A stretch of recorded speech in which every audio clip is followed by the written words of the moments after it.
બાપુ માલધારી છે ને એ બધા અમે કીડે કાસા તમે જોયા કથામાં જોતા હશો અમારે ટેકો જોવે તરત અને કા અમે આમ ફાળિયું બાંધીને બે કીડે કાસા શું કામ આ ગોવર્ધન ઉત્સવ કર્યો ને ત્યારથી ગોવર્ધન ઉત્સવ કર્યો ને ભગવાને ટસલી આંગળી રાખી એટલે આપણે તો માણસના પેટના થોડુંક અભિમાન આવે એ કઈ ટસલ્યો થોડું રહે એ તો આપણે રાખ્યા લાકડીઓ એટલે ગેડિયા રાખ્યા ને એટલે કૃષ્ણ કે એમ ભગવાન તો અંતર્યામી જાણી જાય એટલે ભગવાને ઢીલ દીધી થોડીક એ ગોવર્ધન ની ઢીલ દીધી તા કડે કડે છે તારું બાપ થાય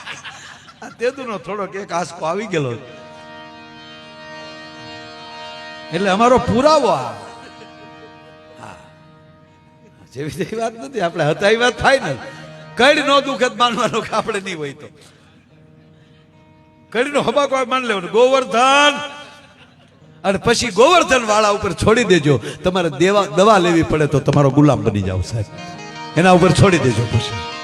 કે હવે ગોપાલ તારે જેમ રાખવા હોય